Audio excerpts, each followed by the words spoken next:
The letter of the Apostle Paul to the church at Ephesus. Put on the whole armor of God, that ye may be able to stand against the wiles of the devil. For we wrestle not against flesh and blood, but against principalities, against powers, against the rulers of the darkness of this world, against spiritual wickedness in high places. Wherefore take unto you the whole armor of God, that ye may be able to withstand in the evil day, and having done all, to stand.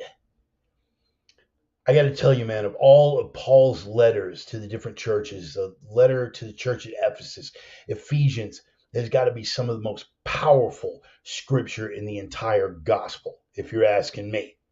You may not be asking me. It states it clearly exactly who the enemy is.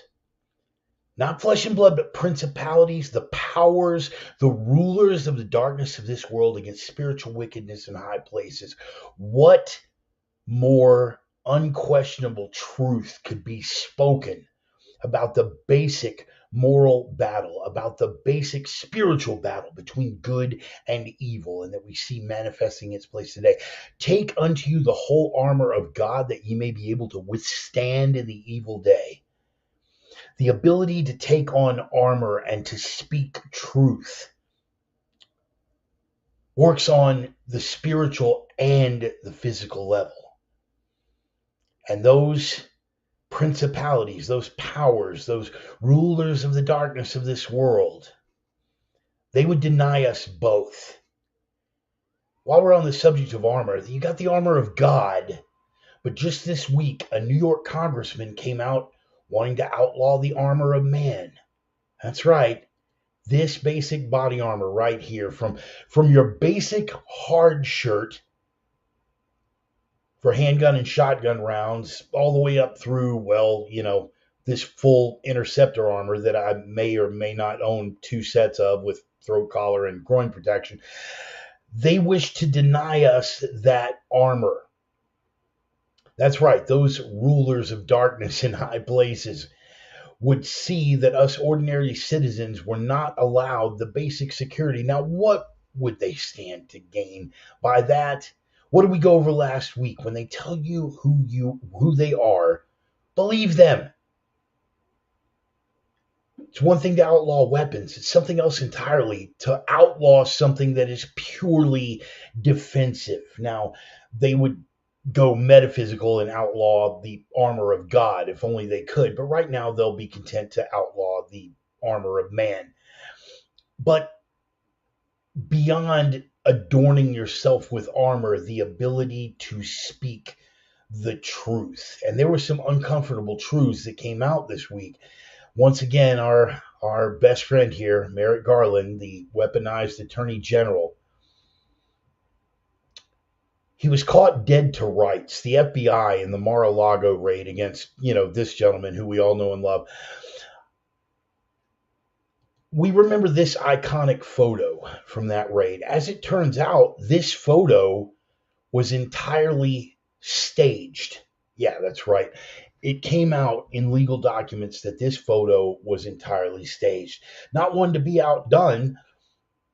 It came out in further legal memos that in this raid against President Trump at Mar-a-Lago, that deadly force had been authorized. Now let's ponder that for a second. Outside of the abject irresponsibility of putting something like that on paper for the FBI, the FBI falls under the auspices of our dear friend Mr. Garland and his weaponized Justice Department. The other player here was the Secret Service detail. Secret Service used to fall under Department of the Treasury, now falls under the Department of Homeland Security. So the irresponsibility of this man signing off on those documents not unrealistically set up a possibility of a blue-on-blue violence situation where agents of the Department of Justice storming in full battle rattle with the dreaded assault weapons and their standard issue handguns and, that same body armor that they don't want us to own anymore, could have been forced into a standoff. Federal agents dispatched with the duty to protect the former president would have had no choice, had there even been an accidental discharge in the process of executing this search warrant, but to fire on agents of the Department of Justice. And everybody wants to act as if that's business as usual. We'll get a little more into that on a deeper dive later on in the sermon, but I'm reminded of the information control of a quote from Aldous Huxley. And you guys know I'm very fond of Huxley, both as a social philosopher and a pioneering psychedelic researcher and as a dystopian author. One believes things because one has been conditioned to believe them. What have we been conditioned to believe in this case? Standard protocol? Standard procedure? Business as usual? Nothing to see here? Our eyes and the two brain cells that some of us have left to rub together say something completely different. But while we're on the subject of believing things because one has been conditioned to believe them, I'm going to turn you on to this, and we're going to do a deeper dive on this facet of it either. This is Mike Benz. Later on in the program, we'll be diving a little bit deeper into the text of his interview with one Tucker Carlson. Now, you can feel how you want about Tucker. You can deify, you can demonize, you can be somewhere in the middle and think of him as a legitimate journalist or a shill for the party, but it's odd. The party no longer has any control over him. Regardless, Mike Benz did a phenomenal piece in his interview with Tucker. And this is a man with some authority. This is a man who has been in the thick of it since it all began, where we find out that all these search engines were actually projects of the government. To some of us, that comes as no surprise. We've been saying that for years. But we believe what we believe because we've been conditioned to believe it. When one owns every single facet of the cultural zeitgeist, from academia to media to tech platforms and social media, one has no choice but to believe what one has been conditioned to believe. And once you remove our ability to speak the truth, second only in importance is donning that armor, but first in importance is speaking the truth. Once you have removed that from us through control of those cultural factors, you have put us in a very bad spot. Many of us are walking around mentally enslaved. And the beautiful part of that for the people in charge, those rulers of darkness in the world, is that they aren't even aware. They can't see the chains that are on them. They can't feel the shackles that have been laid upon their mind. It's a brilliant piece of work, really. The only defense we have is the continued speaking of truth and, of course, that armor of God.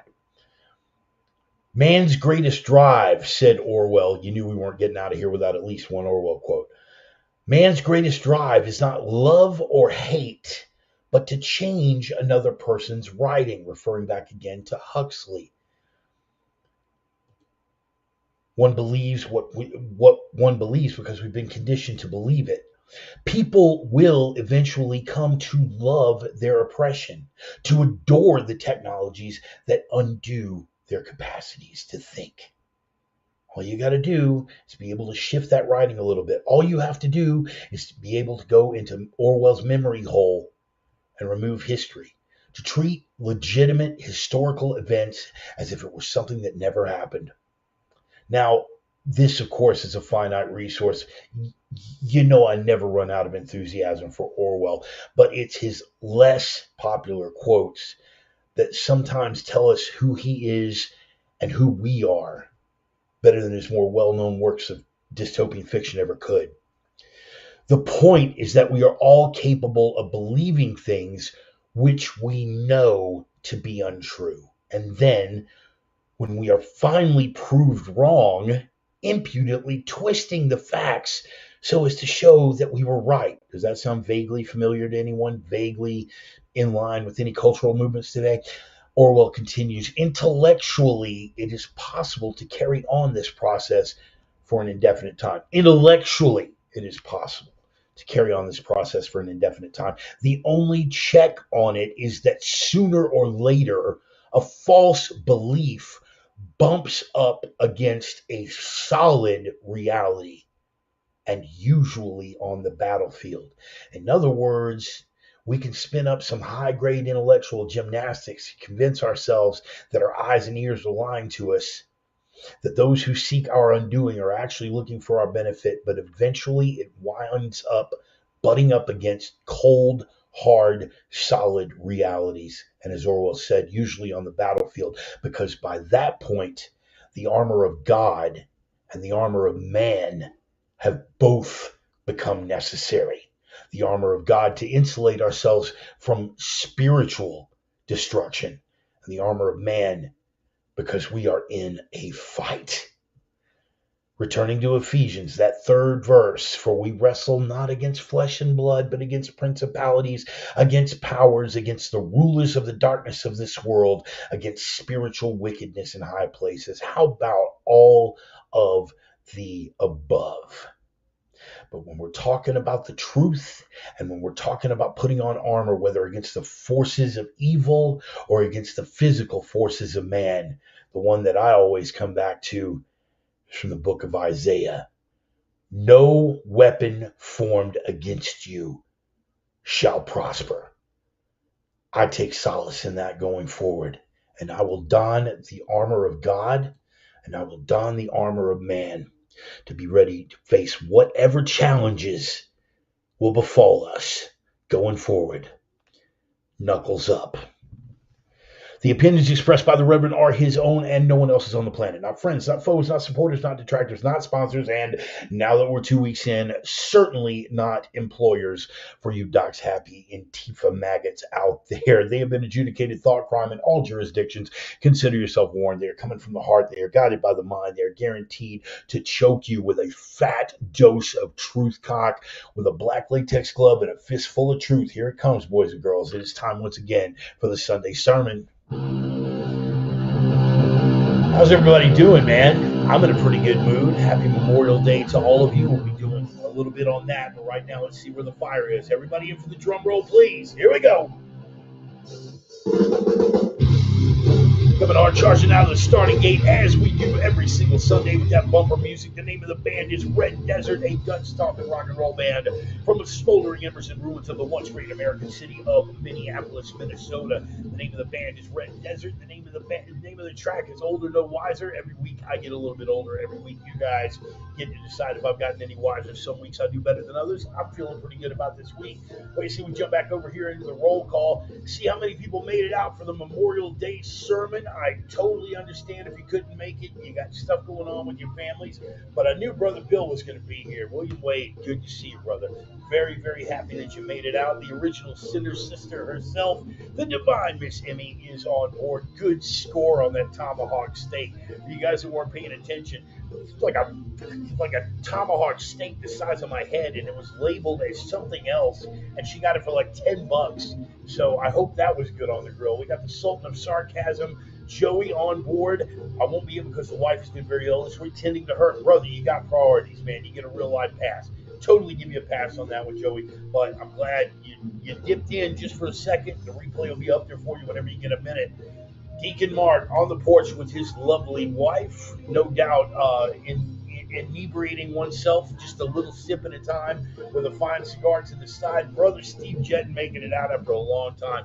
The wife passed along your greetings and salutations, sir. It's been far too long since we have spoken. Thanks for coming out for the sermon, man. We need a long catch-up. A lot of stuff going on. You guys know how life works, man, but we will get in touch, brother. And, of course, Roman's lovely wife, Carrie from OpiumTales.com. That means Roman is probably hiding around here somewhere. There he is, hiding back in the background. We got you. Howdy, we lost track of time. Don't worry about losing track of time, brother. I'm running an hour late starting out tonight, man. It's totally cool. Remember, guys, punctuality is for me, and sometimes even I fail. I'm hosting the damn thing, and I can't be counted on to be here on time half the time, so we're good. Brother Shin, man, glad you made it out. I need to hit you up after the sermon, man, either with a text message or a phone call. Kind of dip in and remind me. You got my contact info. Just kind of text me just so I don't forget. We got the mighty Stone on board. I'm late, but I'm here, brother. I'm an hour late starting off today. I had to give everybody the warning. Kind of a busy morning, just getting everything situated out here in the desert. Brother Vinny, miss you, bye, brother. I missed you too, man. I missed all of my brothers out there at Fort Honey Badger. I miss you guys like more than you even know. Being a crane whore, man, it is a difficult mistress, and sometimes, if I'm on a 6 month gig and I'm like 4 to 8 weeks in, and I go, hey man, I need this weekend to go handle some stuff. That is one thing, but when it coincides, like 1 week after I've dropped into a new gig with a new employer, it's like I can't really ask them to do that. So, but regardless, man, we got to make this happen. I've got to make this happen because you guys took care of your end.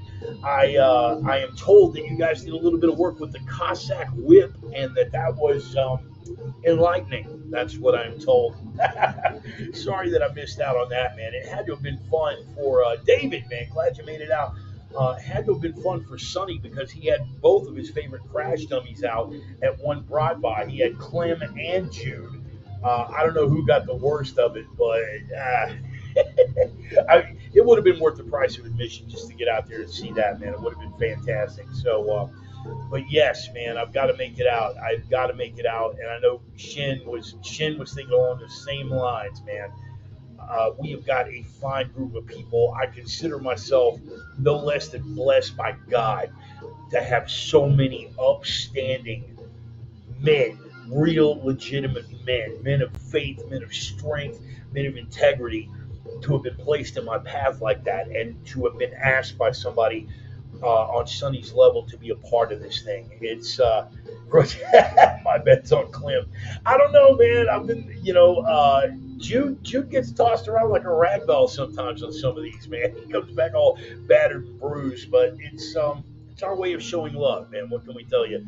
If there's no impact, there's no love. This does not apply to domestics, by the way, but between a group of men, the likes of the Bratva, yeah, if there's no impact, there's no love. If you're not bruised up and bleeding a little bit when you come out of there, were you really even there?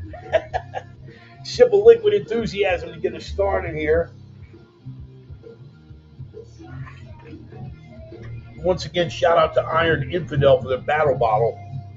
They are not a paying sponsor, man, but I like to give shout outs to folks when it's a product that I believe in and when it's something that I find some value in. I don't mind giving a little shout out, including these guys from Red Desert, man. Please buy some of their merch, download a couple of their tracks because they have been really cool.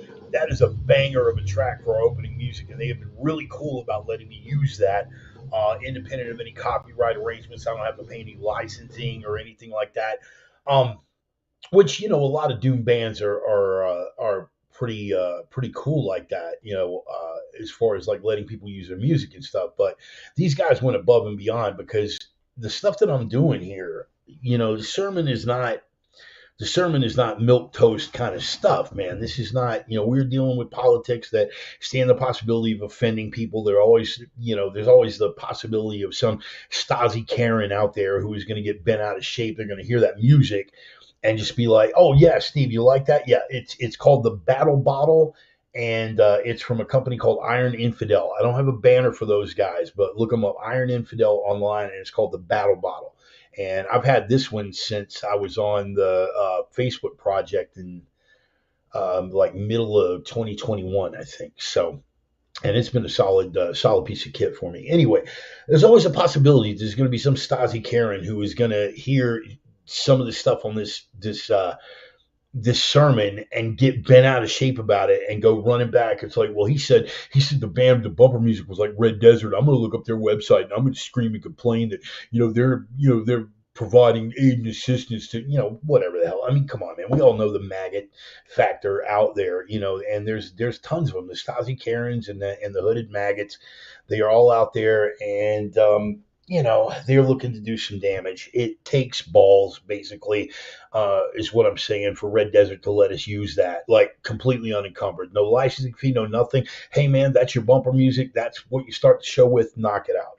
So that makes me pretty happy. So take care of the people that take care of you. And that includes Red Desert because they're a hell of a band as well. So download some of their music. Go to one of the sites like Bandcamp or some of the other stuff that they're on. Download some of their music, buy some of their merch, share some of it on your own social media platform, just as a little nod, just as a little nod, because it costs what to download a song? It costs what to buy a t-shirt, just to give a nod. Hey man, thanks for looking out for my boy, and I've thanked them personally more than once. On that front. So thanks to the guys from Red Desert. And while we were talking about people who were taking care of the program, got to get their sponsor shout outs out of the way, talking about Roman and his lovely wife, Carrie, and Roxy and Allie, and the bevy of beautiful women over at opiumtales.com. Beautiful watercolor portraits there, the erotic pinups and portraits. People, don't forget to get on Amazon. Look up Roman Riva on Amazon and get his book From Dork to Pimp Daddy. He talks about his whole journey from being Joe working class schlub all the way up through being paid for the privilege of painting beautiful naked women. That's a pretty cool story, bro. I'm just saying. And you can find that story in a Kindle edition on Amazon. Roman Riva, check it out. Definitely worth the look and worth the read. And while we are still on the subject, let me get that other sponsor shout out of the way. Talking about Nordic Smoke Barbecue. My Viking brothers, Casey and Dusty Tellison. Dusty is a pitmaster over at Nordic Smoke. The only legit barbecue in the Inland Northwest, period, end of statement, done. And I don't need to rehash it, but for you guys that didn't hear it the first 10 times, I'm pretty hard to impress when it comes to barbecue because I had the first 18 years of my life in North Carolina and then 26 years in Texas, right? And yeah, I know there's infighting, and I know the Texas people hate Carolina barbecue and vice versa. And then you can talk about that dry ass Nashville, what passes for barbecue, or Kansas City, any of that. Everybody's set tripping when it comes to barbecue. What I'm saying is I'm hard to impress. These guys impress the hell out of me. And with regard to Vinny has been around Sonny. Sonny continues to sing the praises of those ribs. Vinny, one of these days I'll be able to tell you the story face to face about it. It's literally the only time I have seen Brother Sonny. And keep in mind, me and Sonny have been tight since 2011. There is only one time that I saw him legit blow a gasket, in a sense that I thought there might be a necessity to physically restrain him, and it was over some Nordic smoke ribs, bro. And we were only a few miles from Yellowstone out in Montana when it happened. Hilarious story, but all I can say for those ribs, Nordic smoke, Rev tested, Spetsnaz approved. Get out there. They've got the Long Ship, the big smoker trailer. It's out there in circulation. Check them out on social media if you're in the Spokane area and want to figure out how to get out there and meet them live. Go out there and tell them you're a friend of the Revs. It's not going to get you a discount, but I mean, it might. It might get you an overfilled plate, or at least a third choice of sides or something. But I'm telling you, man, it's worth the price of admission. So definitely go check them out. Look at this, brother John Tim. I didn't really get to do a whole lot of exposition on John last week. I'm glad you made it out, brother. It's 2 weeks in a row for John. When I talk about the Grady Park hooligans, we had a tight group of people out there. You guys know I've been an advocate and practitioner of Filipino martial arts for a number of years. That was, stepping all the way back to 2011, 2012, when I really, really jumped into it, because the conclusion that I came to back then was, hey, this I've got pretty solid, this pretty solid, this definitely got it all day long. But that middle range with the stick and knife stuff, I felt like I was lagging. So I jumped in with this crew, and John was a part of that crew. Some other people that I'm not going to give name recognition to because we sort of don't speak anymore, which is, it's tragic, but some people grow and some people don't, and there it is. But at the time, that was a really magical time, man. We had a really tight-knit crew. We went to all of the Houston Stick Fighter Association gatherings. I remember the first gathering I ever went to, and you can find the video online of me and JT going at it, man. And we went hard, bro. We went super hard. And that was my first round. And keep in mind, these gatherings, you've got a fencing mask and hockey gloves, and that's it, bro. That's it. And outside of that, it's no holds barred. You got sticks, you drop a stick, you go hand to hand, it goes to the ground, you grapple. If you're on the ground with the stick, you're stick grappling, you're, pummeling each other in the face. I mean, it's not for lightweights. I'm not trying to, puff my own pecker here, but we had a really, really solid crew, man. And I miss those days, bro. I really miss those days. I grew so much um, as a fighter, and you guys have heard me before make the distinction. If I mean, you like Coach Blauer is always talking about the levels. Don't confuse the levels. You have traditional martial arts. You have the sport martial arts. Then you have the reality based. Then you have the actual violent encounter. Don't ever get the levels confused. The problem that I have getting through to a lot of the MMA guys, I do not disparage MMA. I don't. I mean, you got to learn those bases. You've got to learn some basic wrestling. You've got to learn some basic striking. If you are a high level MMA guy, you are going to be a pretty formidable dude in a regular street scrap. But you cannot consider yourself a complete fighter if you don't train weapons, period. And I will go further to say for those who, you brought a knife to a gunfight, for those idiots, I'm sorry, that was disrespectful. For those uh, people who haven't been brought to the light yet, see, look at that. Good spirit of Christian forgiveness here. Um, for those don't bring a knife to a gunfight crowd, I could bury you with statistics right now. I'm not going to. I'm not going to talk about Dennis Tiller and the 21 feet guideline. I'm not going to talk to you about the relative lethality of getting to an emergency room within the first 30. Actually, you know what? Since I'm here, I am going to talk about that. If you get shot with a handgun, okay, with a handgun, very important distinction there. Rifle rounds are a different beast. But if you get shot with a handgun and in a street confrontation, it's most likely going to be a handgun. And they can get you to an emergency room within the first 30 minutes. Your odds of surviving, unless one of your vitals got tagged in which you're going to bleed out on the spot, if they can get you to an emergency room in the first 30 minutes, there's about a 91 to 93 chance that you're going to survive. Shade more, shade less, depending on which stats you're looking at. If it's an edged weapon, right, your chances of survival under the same circumstances, they get you to an ER in the first 30 minutes, your chances of survival drop off into the low 70s, high 60s. Okay. So, no, he didn't bring a knife to a gunfight. You brought a paperweight to your own execution. Congratulations, Sparky. Well done. Um, I say all that to say this, and I see that we're losing signal here, so we might be clipping a little bit. Just pay attention to that. Um, yeah, I knew we were going to clip. I'm looking at it right now. I'm looking at the signal meter. I'm going to continue to plow through with this, guys. You guys just kind of hang tough. If we're having some trouble with the Wi-Fi connection, we will make it happen. I say all that to say this. I'm not going to go into the tools into the toolbox thing. That's a ridiculous analogy, but you should assimilate as many skills as possible. If you think you are a complete fighter because you are a black belt in BJJ, if you think you are a complete fighter because you've got 3 or 4 AMI MMA fights, or even if you're an MMA title holder and you think yourself a complete fighter, I will remember you say that. I will remember you said that when a guy pulls out a chunk of steel and crams it in your guts.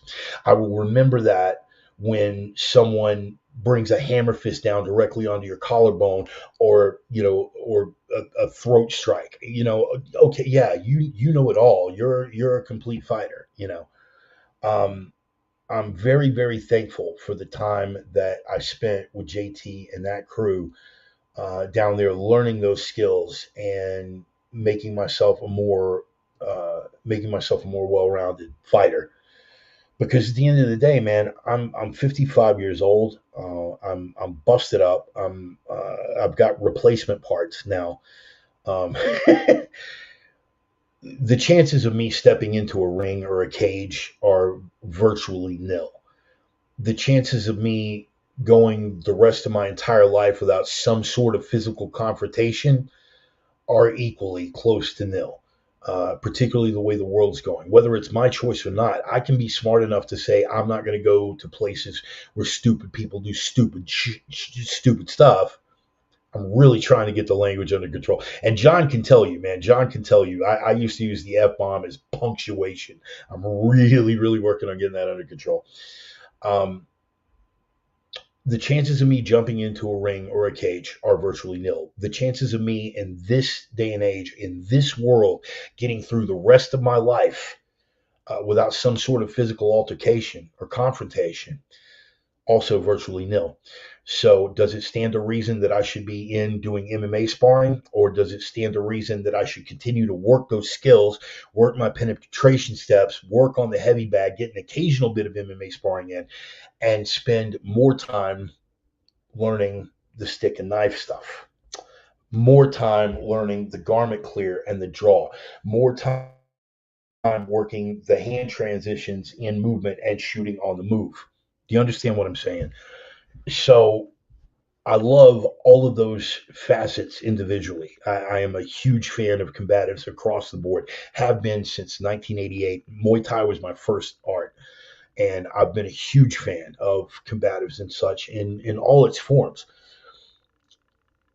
I love going to see Muay Thai fights. I still MC MMA events. I get to put on my suit and be Mr. Showtime, for Rick Little and his promotions, and it's a great thing. But I won't allow myself to be deluded into thinking that any one of those facets makes somebody a complete fighter. Obviously, people are going to have their strengths and their weaknesses. My wrestling is still good. My jiu-jitsu is a little suspect. Um, a little bit more difficult for me with joint mobility issues to pull off a good Muay Thai game. My hands are still very solid. Uh, it's how you drill, man. It's how you drill, and it's what you choose to emphasize. And when you take a look at the full facet of it, you got to deal with probabilities. You got to deal with likelihoods. A couple of people in my circle, man. Todd Fossey over at Integrated Defense Strategies, he does a phenomenal job of making those applications come together in the proper balance. Um, Sonny, of course, given his rich background in all of the above, and he is able to put that together, and he will take you to some places that your usual instructor might not have even fathomed, right? As thorough as thorough as Todd Fossey is over at IDS and his programming, there are some facets, not just with Todd. I don't want to come off like I'm selling Todd short in any way.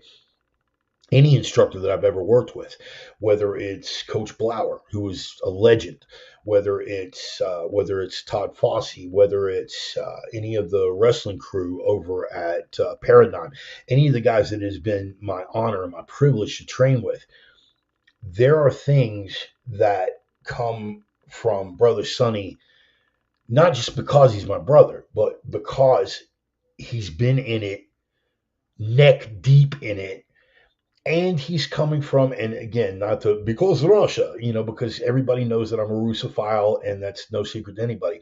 But there is something about the Russian mentality, bro, that will take you into some darkness. Like, you think you've gone dark, and the Russian mentality will go, "It's not darkness. Let me show you darkness, my friend." And they will take you there, and hey, and you look around, and this is how we deal with darkness. It's all I would say for the Russians is the Nazis killed 20 million of them during World War II. That is the entire city of Houston 5 times over. 20 million, right? And the Russians still pushed them all the way back to Berlin. Oh, you think we won the war in Europe? Guess again, Sparky. It's sad to have to give historical credit to the Soviet Russians for having done that, but that was a historical era at the time. But again, reflective of that Russian mindset. Think about all of these, and we'll be getting into this later towards the end of the sermon because, again, one of my bullet points was the importance of having your house in order. Exploring that darkness is a big part of that. Exploring the darkness is a big part of having your house in order, man. And going forward, man, you can't sell yourself short on that. You cannot sell yourself short on that. Look who decided to join us. Hello, Miss Charlie. Very nice of you to come out to the party and meet all my friends. Yeah, I think yeah, you did get to meet JT before I left Houston. That is correct. Russia, yes, and of course, also more of a musical Russophile than a physical Russophile. But Roman is a big fan of Tchaikovsky. So anyway, guys, let's get into it, shall we? Speaking of because Russia, we are going to jump in. Let me see if I can pull this off production wise. We are going to jump into our first and most popular segment, and that is the beloved Ryan's Rabbit Hole. Let me fire off that round of applause. Can everybody hear that? Everybody hear the thunderous roar of applause off the soundboard here. Thank you. Thank you very much. Thunderous roar of applause. Yes. Thank you. Thank you. Thank you. Oh no. Cut it up. Yeah, all right. Yeah. We're going into the rabbit hole. I really hope that is coming through, man, because if it's not, I'm going to look like an idiot, like waving to imaginary people, like our president. Sorry, I digress. Anyway, you guys already know, man. Ryan is like my own flesh and blood to me. He is a dear friend and a brother. He is the guy that opened the door for my journey into crane operation and enabled me to change my entire life. One of the things that we bonded over is that we are both repositories of useless information. We are murder to play a game of Trivial Pursuit with because we know a little something about the minutia of damn near everything. And watching a conversation between the two of us, typical grazer's eyes will begin to glaze over in about the first 3 minutes. It's like, what the hell are they even on right now? I have not had a rapport like that with anyone else in my life, and I'm not saying this to puff Ryan's pecker or anything, but the only other person that I've ever had such a comfortable rapport with involving obscure references was Saul, literally. So it's really cool. Anyway, the rabbit hole is something that we do every week. We started doing this when I was back in Nebraska early on when the sermon was still basically the COVID cast. And every week, Ryan would give me something obscure, and it's designed to take you off the beaten path and down the rabbit hole, man. And we try to expose you to things like historical events or historical figures that you may not have been previously exposed to. We take it into the esoteric, we take it into the bizarre. Some weeks it's historical, some weeks it's conspiratorial, some weeks it's a little mixture of all the above. This week, because Russia, um, your rabbit hole, and I'm going to spell this out for you, Vladimir Melikov. Now, when you go to search for it, and this is why I couldn't, he dropped this on me in the middle of the sermon last week, and I am going to have an answer for you on the question I know you guys are dying to ask right now. He dropped this on me in the middle of the sermon last week, but I didn't want to jump into it without having time to do a little bit of show prep. And I thought maybe I can wing it. Let me just clickety click on a couple of references, or otherwise I'm just going to be spouting from memory and I'm going to get a lot of things wrong. When you go to look up Vladimir Melikov, Vladimir spelled as one would expect, and Melikov, Melikov. When you look that up, I want you to look up Vladimir Melikov skull box. Okay. You're like, dude, are you serious right now? Yes, I'm absolutely serious because there are a number of Melikovs and a number of Vladimirs and a number of Vladimir Melikovs that are political figures that have nothing to do with this week's rabbit hole. This week's rabbit hole is a box of what is thought to be and has no other explanation, no other reasonable scientific explanation, but to be alien skulls. The Ahnenerbe is the Ahnenerbe was an institute founded by the Third Reich. And guys, we all know, and particularly Papa Heinrich, not funny mustache guy, but his second in command, my loyal Heinrich, for those of you who have seen Downfall, and when he finds out that Heinrich has betrayed him, he completely loses his, yeah. Didn't want to get off on funny mustache German guy there for a minute, but the Ahnenerbe was an institute that was founded by Heinrich Himmler and several high-ranking members of the SS. For those of you guys that know the history, the SS were obsessed with the occult and with the paranormal. And there's a lot of speculation, and speculation without evidence is just speculation, just like the plural of anecdote is not data. Uh, there are a number of eyewitness accounts. There is some physical evidence, and the absence of evidence doesn't necessarily indicate the evidence of absence. In other words, a whole lot of that stuff got swept up at the end of the war. The Russians were busy on their side pushing the Nazis all the way back to Berlin, and not to be unfair, the greatest act of mass rape in human history, which is why so many of the Nazis were surrendering to the British and to the Americans, because nobody surrenders to the French. I'm sorry, Clem. I'm sorry. That was below the belt. I shouldn't have. That was okay. Uncalled for. You're right. Um, because the Russians were particularly cruel. They wouldn't just kill you; they would brutalize you.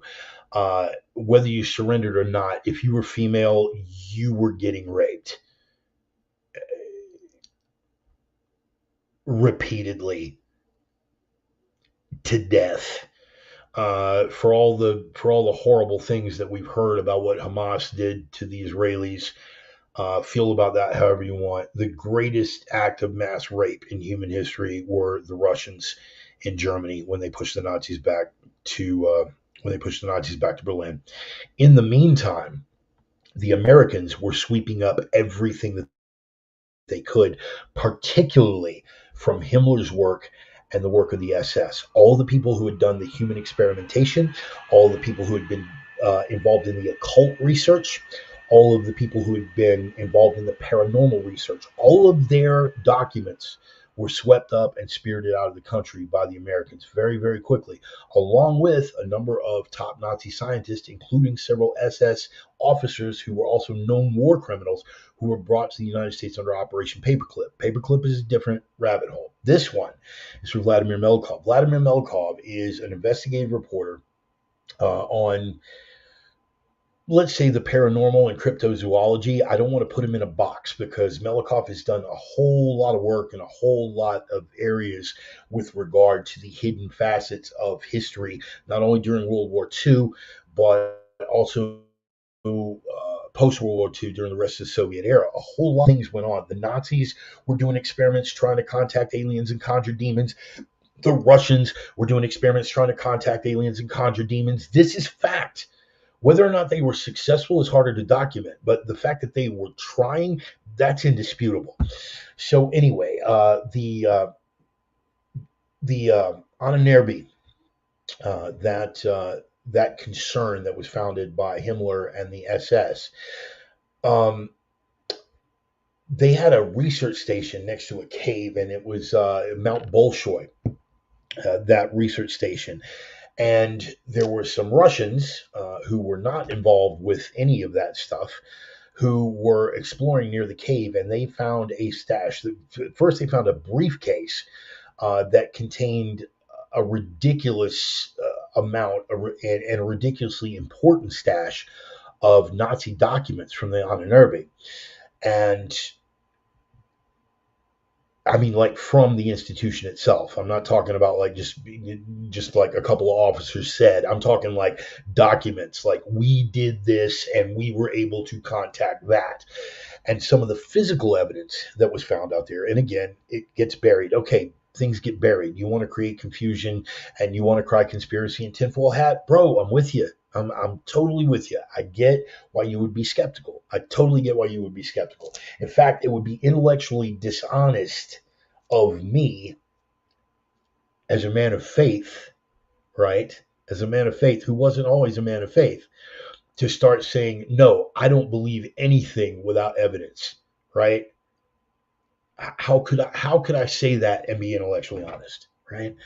But the documents were found, and the documents have been verified, and they were products of the Ahnenerbe Institute, and they were signed off on by high-ranking Nazi scientists within the Ahnenerbe group. But the physical evidence that was there, and when you click on the first couple of these, take a look at these skulls that were found, right? And we're talking about up close photography. We're talking about details. We're talking about human beings holding these things. And of course, right, I get it because somebody out there is thinking, dude, Fiji mermaid. Yeah, I hear you, bro. I totally hear you. I understand your objections, but roll it around, man. Roll it around. There are people in, there are, there are specialists, paleontologists that work in very well-known Russian museums that have tried to write it off as, oh no, those skulls are perfectly human, and it was just them being submerged in wet ground for that amount of time that make them appear like this. I would urge you to take a look at the photographs and decide for yourself. If you don't believe, you don't believe. But at the very least, it is going to be entertaining and enlightening. And I will go further. Uh, for all that they have denied, for all that the United States government has denied, both of their involvement with the Nazis and the paranormal research, things that we have done here that was formerly thought tinfoil hat, things like Operation Artichoke, right? MK Delta, MK Ultra, MK Naomi, any of the experiments that Unit 731. There's another one. The Americans basically. Unit 731 in Japan, we've done a whole rabbit hole on Unit 731. They did human experiments. Um, they did human experiments on Chinese farmers that basically, I mean, on Mengele's worst day, on Joseph Mengele's worst day, Joseph Mengele could be legitimately right in the middle of a surgery, stitching two twins' brain pans together, and take a look at the stuff that the guys from 731 were doing, and go, oh, no, no. And he would develop some delicate sensibilities. We're talking horrible stuff. Charlie can vouch. Charlie, if you're still here, I would be very, very happy for you to jump in on this. One of the first aid protocols for frostbite is that when you're bringing them out of frostbite, you have to put them, and I don't know the exact number, Charlie, I'm sorry, I'm slipping, but you put the exposed limb into water that is above a certain temperature, but below a certain other temperature, right? And this is part of first aid manuals and medical protocols all over the world now. The way that we know it, Unit 731, because they did those experiments on people alive, legitimately froze living human beings unanesthetized in blocks of ice, knocked the blocks of ice off after they'd been heavily frostbitten, and just did experiments. Well, if we put it in this temperature water, what happens? And the whole time this guy is alive and suffering. All right. We know that at the end of the war, we gave full pardons to everyone in Unit 731 in exchange for their research. So before you piss all over Vladimir Melikov and what he is saying about what took place at Mount Bolshoi with the Ahnenerbe Institute and those alien skulls, before you completely write that off and just dismiss it out of hand, take a look. And I will close with this. You've heard me say it before. If you want to tell me I don't believe that our government or this other government in this case, whether it was the Nazis or the Soviets, whatever, if you want to tell me I don't believe our government did this particular thing under this particular set of circumstances, that is a conversation that I will entertain with you. We can have a couple of cups of coffee, smoke some Camel Wides, and have that conversation. If you look me dead in the face and tell me our government isn't capable of something like that,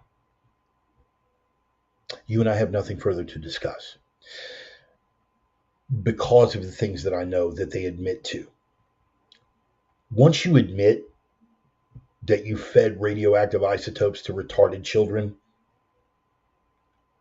kind of all bets are off. Once you admit that you deliberately gave powerful psychedelics to people unbeknownst to them and then filmed them from behind two-way mirrors as they had sex with prostitutes, don't tell me what's out of reach for these people. Once you go into what happened at Porton Down in the UK and the Dugway Proving Ground in Utah with regard chemical and nerve agents, don't tell me our government isn't capable of anything. Okay? So look into that. Vladimir Melikov, okay? That is your search term. And remember, Vladimir Melikov skull box. That's going to get you where you need to be.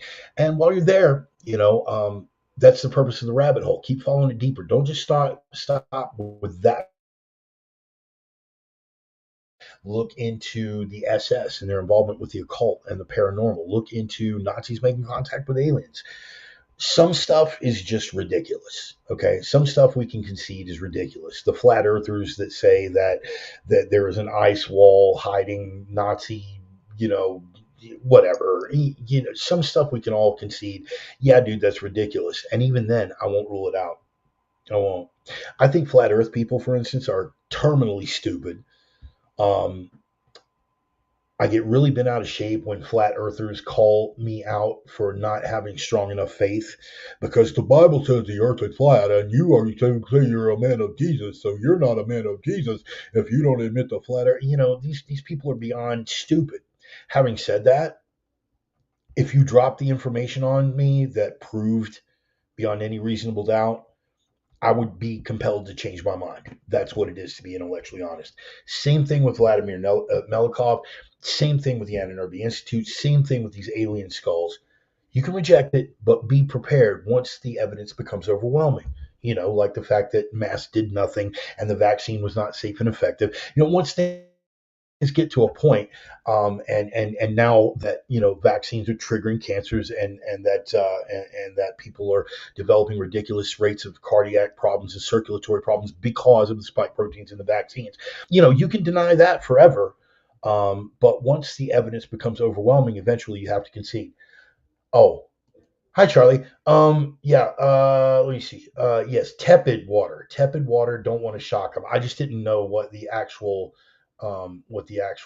temperature was because I knew it's got to be like above 90 something. It's got to be like above 80 something, but below 100 something. I didn't know what it was, but I knew where that came from. So thank you for helping me out with that. Deacon Mark, what did I miss from you, buddy? Digging that range of motion, bro. It's coming back. Let me. In fact, Mark, Deacon Mark, I'm glad you brought that up because here's where I'm at with it. What is that? Warmer than a flat soda, cooler than a scrotum in Texas summer. Scrotum, scrotum. It's my wrinkly, crinkly bag of skin. Yeah. Really, Texas scrotum. That's where we went with that. That's my wife, boys and girls. Say hi. Hi, Charlie. That was her payback for me taking the easy dig with the vaccines, and I earned that. I earned that. I totally did. Yeah, you like that, John? Mark, with regard to what you were asking about the range of motion, so here's where I'm at. Basically, I let me hide that real quick. We'll go back to here's where I'm at with it. Um, it's in the infraspinatus, and it's the adduction that I'm having a problem with. Left hand, okay, the unwounded side, I've got adduction all day long, right? Right side, I've got adduction out to about here, and it's not particularly painful, right? It's uncomfortable but not painful, but it won't go any further than that. Now, the weird part is if I elevate my elbow, I can do this all day long. But let me see if I can get over here in camera like this. Okay, so I can hold my hand. You see what's going on here? If I'm back here, I can keep my forearm upright. But as I bring the elbow forward, I get about right here, and it collapses, and I literally cannot push it back up. Whereas like this side, I've got 100%. So it's better, but you notice I'm still keeping the elbow in close to the body, and I'm and I've actually been working that on the heavy bag as well. Is just working a whole lot of lefts and keeping the right arm glued. I'm not throwing hard crosses at the heavy bags. I'm basically like I'll lead with a couple of jabs and follow with a right elbow because I've still got that. And again, as long as the elbow is elevated, I've got this all day long. But the minute the elbow comes down to here, I got about that much, man. I got about 3 or 4 inches. That's it. So we're gonna get an MRI done once I get back to this spoke. Um, See, Charlie, you got a fan club. There's Stone. Don't get me singing that around the nephew. Dude, no, sing it around the nephew, man, because I'm going to teach him the whole song. I'm going to teach him the whole freaking song. And for the record, you guys got the tune and you got the first lyric. It's scrotum, scrotum. It's my wrinkly, crinkly bag of skin, right? Scrotum, scrotum. It's the sack I keep my testes in. And it's wrinkly and crinkly and covered with hair. And I don't know what I'd do if it wasn't there. Scrotum, scrotum. It's my wrinkly, crinkly bag of skin. And now you know. And now you know the scrotum song. So enjoy that. That's not mine, by the way. You can thank Billy Dave Whammo on my Facebook page. In fact, if you want to go on if in fact, if you want to go and thank him personally, Billy Dave Whammo on my Facebook page, just be like, hey man, the Rev just dropped a scrotum song. Big shout out. No, don't do that. Don't do that. He's still angry with me for an incident that we had when I was touring with Lollapalooza in '94, a little stretch of road in Wenatchee where I was ephedrined out of my skull and driving around blind curves with Black Sabbath on 10 in a big Dodge Ram truck. I think he still might be a little upset about that, so let's not push it. Anyway, that was your rabbit hole, guys. Vladimir Melikov, Mystery of the Alien Skulls, and a Nazi briefcase found in the woods. Imagine, gentlemen, that you're out there in the woods and you find a Nazi briefcase and some weird-looking skulls. Would you tell anybody? That's kind of my take on that old, hey, want to go camping joke. Hey, man, if we went camping and we were out in the woods and we ran up on some Nazi documents in a briefcase and some alien skulls, would you tell anybody? And you're like, no. I'm like, cool. Want to go camping? Anyway, you guys know actually, most of you know the real joke. If you don't, look it up. You'll find it. Next, we break into a Hal version of the S&M Man. Yeah, dude, we could cut a whole album, Stone. I mean, you could cut a whole album with that. And I'm sure that Jetton and his guys would probably have a million and one Renaissance Fair pirate songs to contribute. So maybe we'll devote a whole hour to that one of these weeks. Anyway, guys, we got stuff to cover, and let's get off into it, shall we? Here is, let me pull up these banners again, because there are a couple of things that I want you to look at, a couple of which we covered in the opener. And here is one. I'm going to put that on there. I want you guys to either commit that to memory, open it up in another tab or another window, and have a look-see at what your Congress is trying to take from you now. I think we can all concede that the Founding Fathers would be stacking bodies right now. I don't think it's necessarily a testament to our weakness that we haven't. I think it is a testament to our patience. And at least one person out there is going, well, that's exactly what a coward would say. Okay, cool. Then you show up on the Capitol grounds with a rope and a rifle, or politely stifle. Okay, flat earth guy. Roman knows exactly what I'm talking about, and so does Dennis if he's hiding in the background. People talk a good ball game.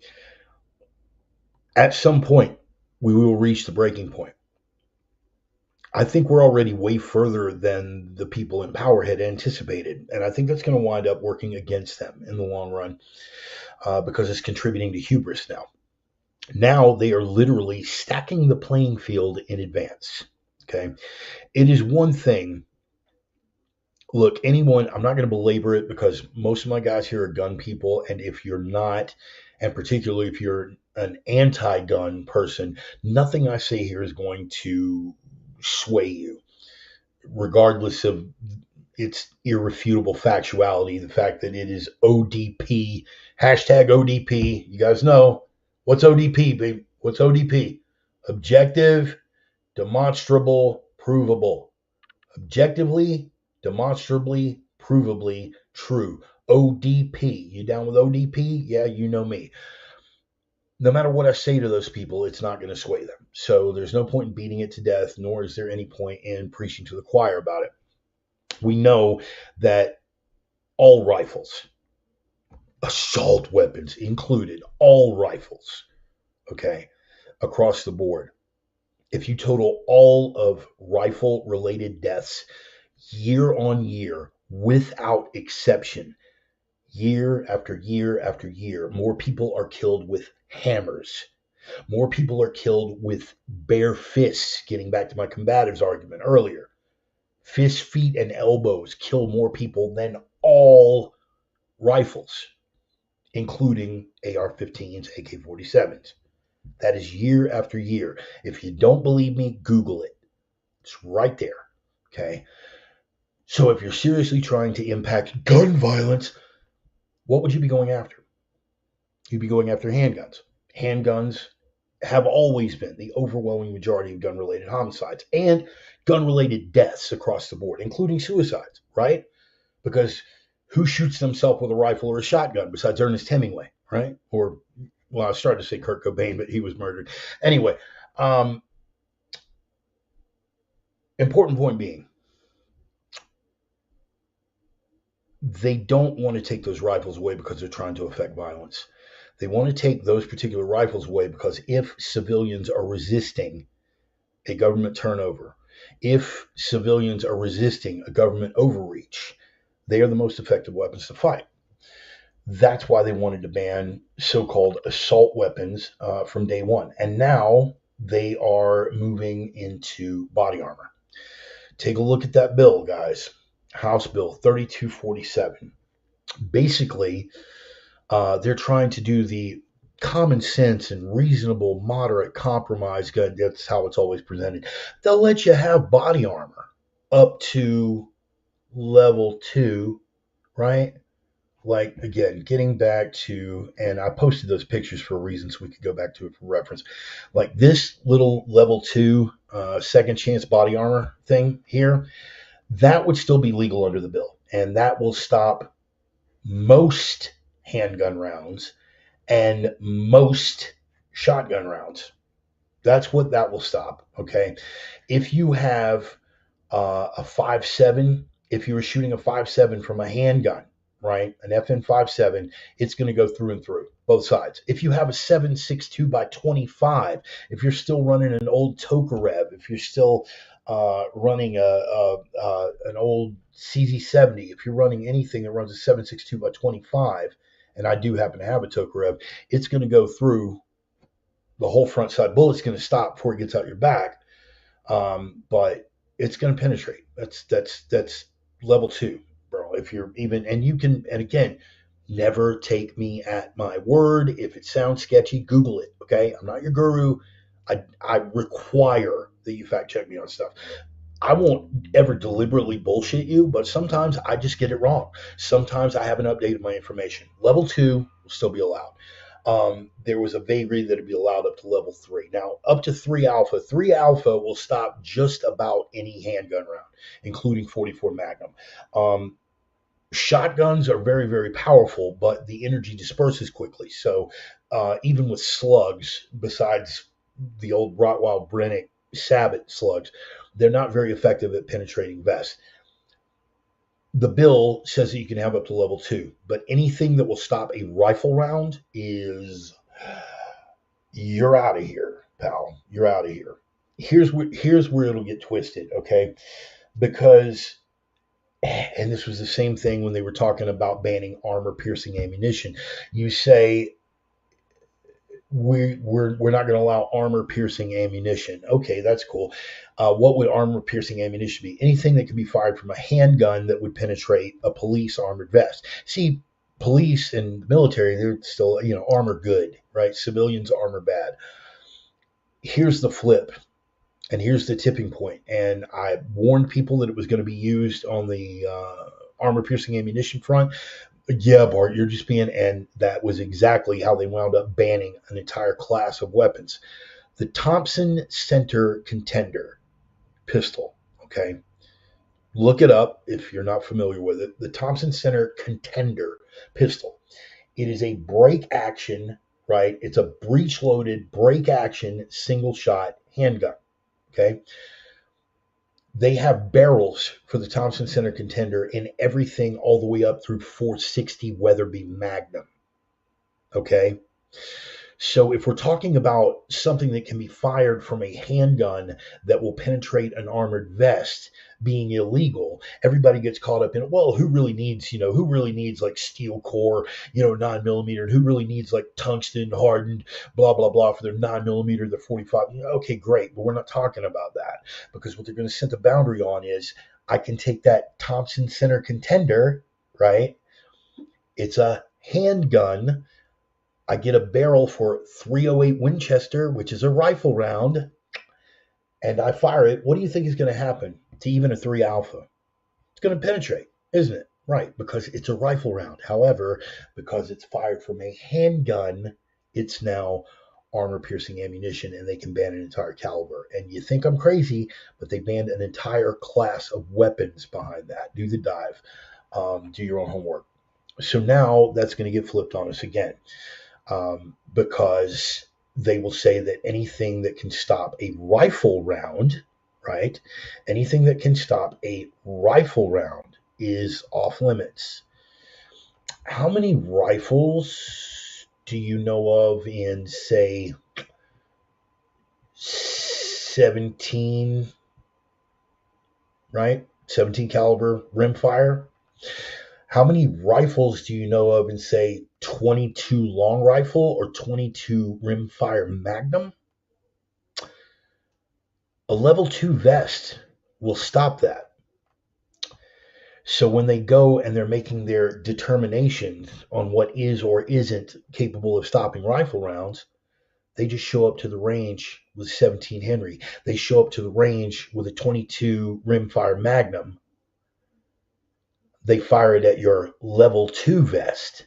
Your level 2 vest is going to stop it. Oh, that vest stops rifle rounds. I'm sorry, good sir, you're not allowed to own that. Slippery slope fallacy. Slippery slope is not a fallacy when there is historical precedent. And again, I'm speaking, right. Thank you. Right, dude. As long as we're pulling 30 Luger out of our ass, you might as well say something about 8 millimeter Nambu. If we're really going to go for the obscure reference here. Here's the point: slippery slope is not a fallacy when there is historical precedent. If you are looking for vague use of terms getting twisted against people to say, oh, this is perfectly reasonable, and then getting the shaft on the back end, this is something that the ATF and the federal government have already done. Now, is it likely going to pass the House? Probably not, in spite of the fact that it was named, what was it called? Oh, they had some happy little polite name for the bill. Here we go. It was called the Aaron Salter Jr. Responsible Body Armor Possession Act. It was named after Aaron Salter. You guys remember a white supremacist dude freaked out up in Buffalo, New York? I want to say a couple of years back now, and he ran into the grocery store and killed. And dude, he's got the body cam, his own body cam of that incident is available, and he actually. It's bizarre, man. If you can find it online, and maybe you don't have the stomach for it, I encourage everybody to watch it, whether you have a stomach for it or not, because you are inside the brain of a really, really twisted unit, man. He gets out of his car. One lady standing there with a shopping cart, blah, blah, 2 rounds of AR-15, drops her dead, fires through the window, kills 3 or 4 more, rounds the corner, and there's a white kid, a grocery clerk, white kid laying on the ground. And he's, no, please. He rounds the corner, and the kid's like, no, please, no, please. And he looks around and I guess sees that the kid is white and says, oh, sorry, man. Sorry, man? After I've just watched you lay a dozen people low with high-powered rifle rounds up close. Guy's a twisted unit, but here's the point. They named it after the security guard in that case because there was an off-duty sheriff's deputy who was working security, and he discharged several rounds with a handgun at the shooter in question to no effect because the shooter was wearing body armor. Okay, again, if we're really going to reach back, how long ago was North Hollywood shootout? I think it's been about 20 years now, right? You think? Yeah. 20, it's been at least 15 years. I should know this off the top of my head, but I don't. But the North Hollywood shootout, right? Those guys were armored head to toe, right? Nobody made any noise about banning body armor after that. I mean, except in California, where everything's banned and anything that isn't banned is mandatory. This is the point, people. In the same way that they're using the reasonable restrictions, common sense law, Trojan horse that they always use to get us off of the weapons that would be most effective in defending ourselves from a tyrannical government. Now they want to take away another means for us to defend ourselves from that tyrannical government. Okay? If you have SWAT teams,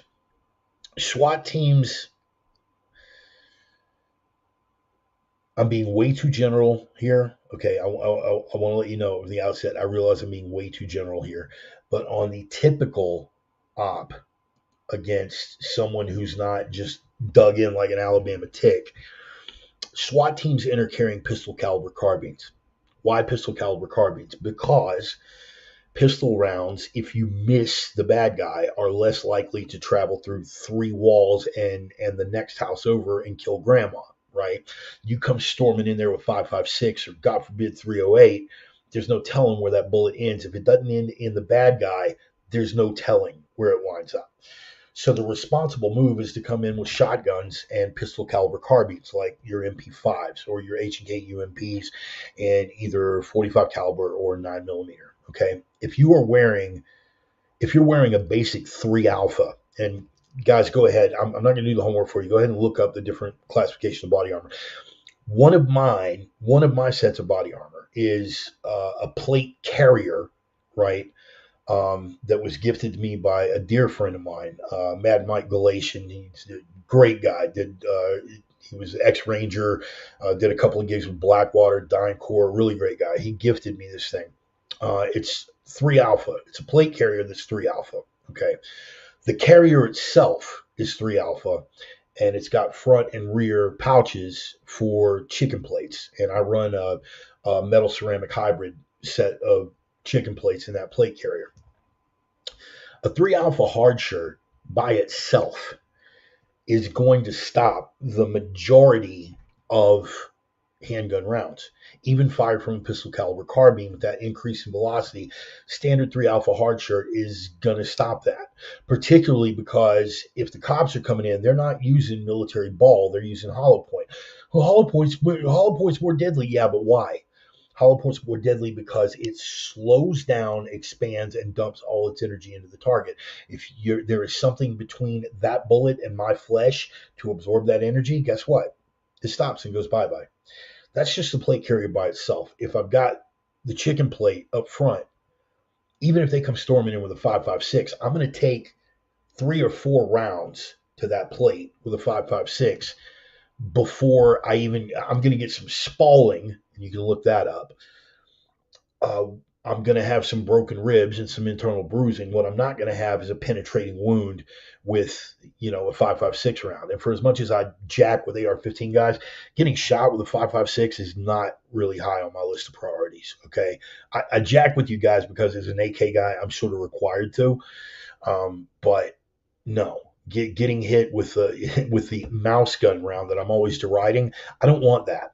That plate can eat probably 4 rounds before I'm going to get any substantial degree of moderate penetration. After about the 5th or 6th round, you're going to get stuff coming out the other side. But by this point, I'm already out of the fight. The point is this. Are you facing the law enforcement? Or are you facing the military? And again, we're going to talk more about this later when we get into Ryan. When we get into the threat that we're most likely to face and why you should have your house in order. You know what, Ryan? I'm just going to leave that there because that is that statement right there, gentlemen, referring back to my earlier hashtag. Read this statement right here, right? You read that, okay? Perfect illustration of ODP. That is a fact, okay?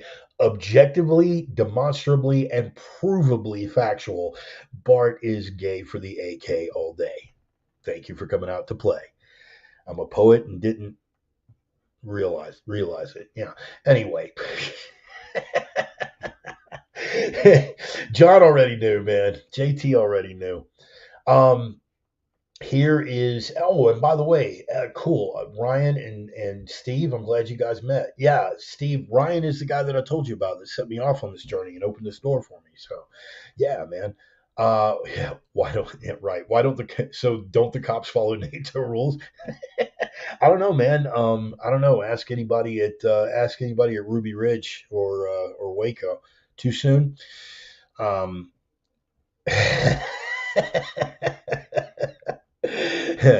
yeah, we could talk about that. uh, are you looking to be fighting cops or are you looking to be fighting the military? Answer doesn't matter. Trick question. Answer doesn't matter. Doesn't matter. As I've gone over plenty in prior sermons, historically, when it breaks, governments turn over. Law enforcement, the police, tend to side with the government and the regime.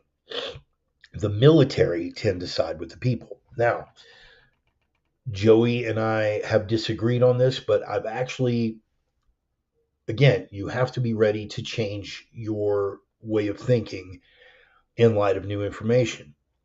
I was sticking with the historical altruism, right? Yep, thank you. Thank you for another fan of former bloc countries. Military takes the side of the people. That's right. I mean, look what they did to Ceausescu. Don't piss off the Romanians, man. Don't piss off the Romanians. Let me tell you, okay, you guys know the story of Ceausescu, right? When they had enough, they dragged him into the street and machine gunned him and his wife to death on Christmas Day on television. Yeah. Um, yeah, no kidding, right? Um, right, of course, and that's an important distinction to draw too. We're talking about the civilized, industrialized world because Africa, we don't even need to go there. Here's the thing, people. Uh, Historically, the military has tended to come down on the side of the people. I think Joey has a perfectly valid point in the sense that we cannot guarantee that outcome this time. We can't.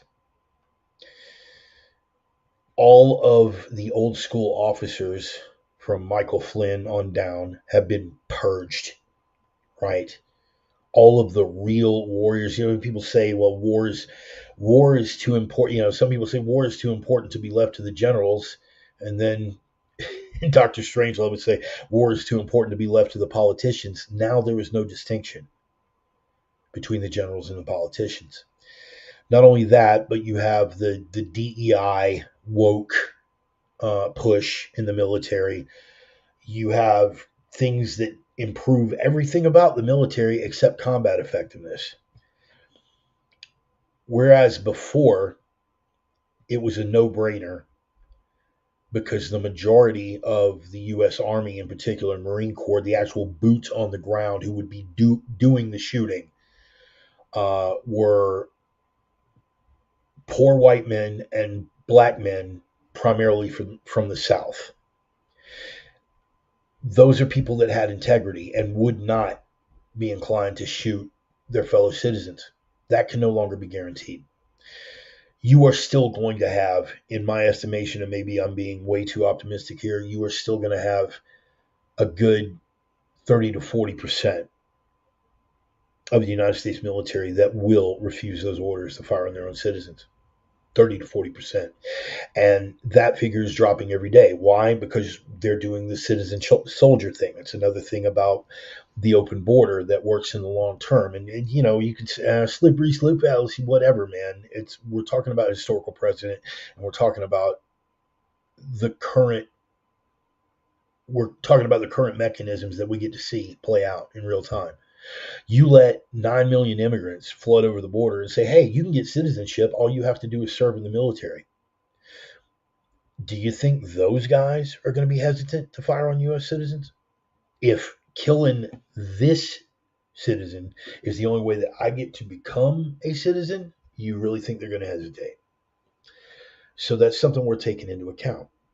In any case, body armor is going to be crucial. Body armor is going to be crucial if you're taking a stand against meth heads. Body armor is going to be crucial if you were taking a stand against SWAT teams that are executing warrants that are false premises. Body armor is going to be essential if, God forbid, the government flips script. It's going to be essential. And now they're trying to take it away. What did we say last week? What has become the mantra of the program, people? When they tell you who they are, believe them the first time. We don't want you to have the most effective weapons to defend yourself. We don't want you to have any undue protection that might make it harder for us to kill you. So if you could just turn that in, we'd really, really appreciate it. Something worth pondering, people. When I talk about, when Ephesians talks about the armor of God, right? We are talking about righteousness. We are talking about fidelity. We are talking about strength of conviction. We are talking about faith. The girdle of truth. These are the things that are the armor of God. The armor of man is Kevlar, steel, ceramic. Where they intersect is this. Both are dangerous threats. I'm going to go back to it. I'm going to pull it right up just so we can read it again.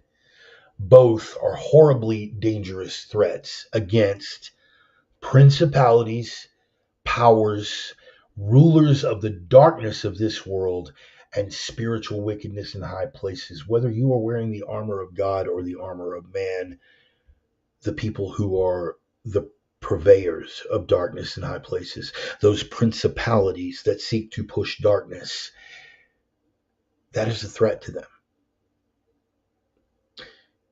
They cannot, as of yet, don't think they wouldn't if they could, they cannot, as of yet, keep us from adorning the armor of God. They can't prevent us from reading Scripture and speaking scriptural truth and spreading the word and bringing people home to Christ and to the light. They can't prevent us from doing that yet. Give them time. They can, however, prevent us from putting on the armor of man. Same purveyors of darkness, same motivation, but the only way they can keep you from speaking the truth is to kill you. And therefore, it stands to reason that they would want you to be less equipped to face that threat. Hyperbolic, you decide. Ignore it at your own peril. Again, that bill is House of Representatives Bill 3247, 118th Congress, and that link that I gave you has the entire text of the bill. It tells you specifically what it allows, what it disallows, and for who. And I couldn't help but notice that the people who aren't prevented is a covered law enforcement officer, meaning one who's willing to work for the regime, a state or department agency. Okay, here we go. It shall not apply to possession or person under the authority of the United States or any department or agency of the United States, like the Treasury Department and the IRS. Yeah, those guys can wear body armor. An agency of the United States, like, say, the Environmental Protection Agency, which has actually executed warrants on organic farms with full battle rattle on. They're still okay to wear body armor. A state, a department, an agency, or political subdivision of any state. So not only the federal authorities, but any state, right? Now, some states, again, are going to do better than others. Again, God forbid it should come to that. The state of Florida, better than half of the sheriff's departments. Not talking about the metropolitan police departments. Blue cities are too far gone. And that's no disrespect to any of my blue city cop friends who might be watching this program. You guys are still good with me. Your department's screwed, right? you are thought of and operationally exist as a tool of the enemy now. And if you're okay with that and you got to provide a living for your family, I get it. Kick over to the sheriff's department, something, because the sheriff's department is at least in red states, regardless of cities. I am in a blue state in Washington. You want to know who I have the most confidence in as far as law enforcement officers go up there? The Spokane County Sheriff's Department.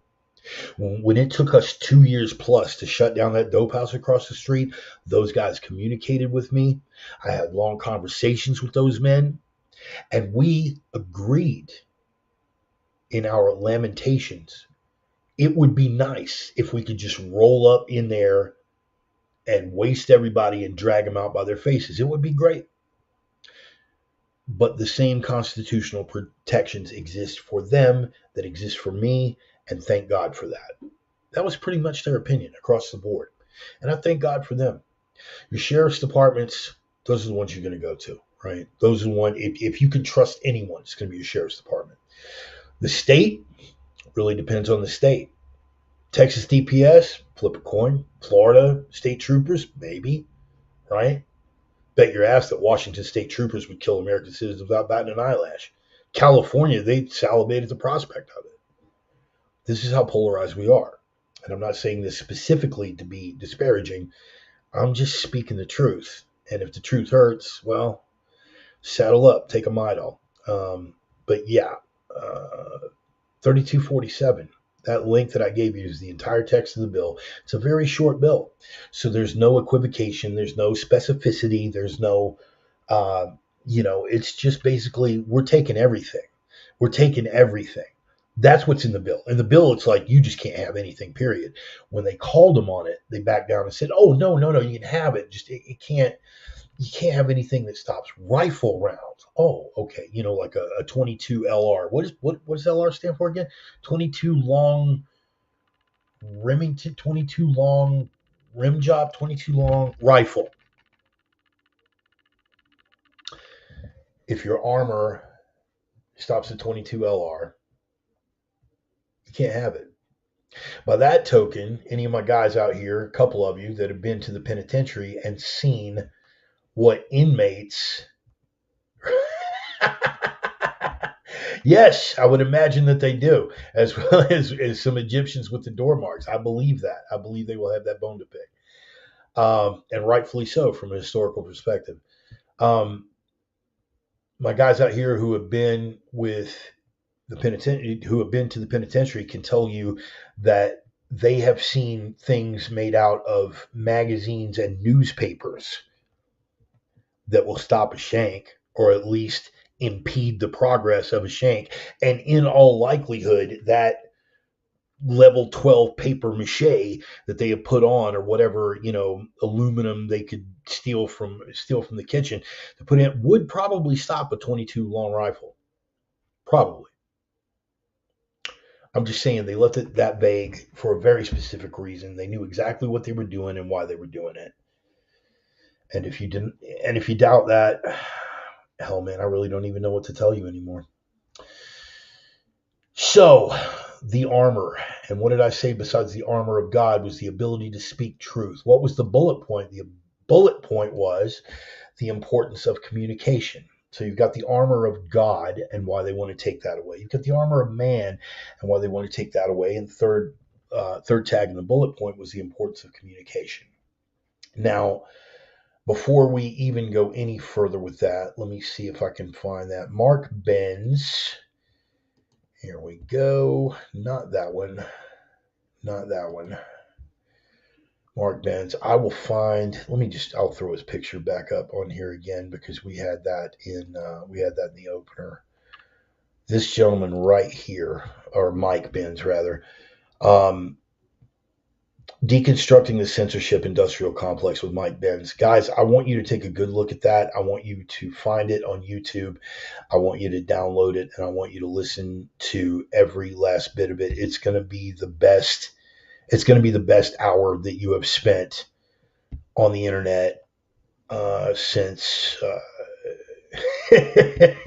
I'll let you guys fill in the blank. It's going to be the best hour that you've spent on the internet since your last Pornhub excursion. Which, if I may, it's funny that I would choose the term "puff my own pecker" for this, but I'm currently 3, almost 4 weeks porn free. I'll wait for everybody to pick up their jaw. Yeah, no porn, zero porn for the last 3, almost 4 weeks. Yeah, uh, not a huge thing. Not again, not to puff my own pecker here, but you know what? I'm not going to give that any more time. That's a topic for another day. In any case, this will be a worthwhile expenditure of an hour on the internet. And of course, the first thing Ryan's going to say is, "Dude, if you're done after an hour, dude, you're a punk." And you'd probably be correct, but he also knows that I wouldn't be done after an hour. So Mike Benz, the censorship industrial complex. Guys, I just keep, is it irreverent around here? Sure, it still is. I try to keep this like a conversation. This, you guys are sitting at the table with me, and any of my guys who have been sitting at a table with me over coffee, guys like JT, guys like Jed, and guys like Ryan, they all know, right?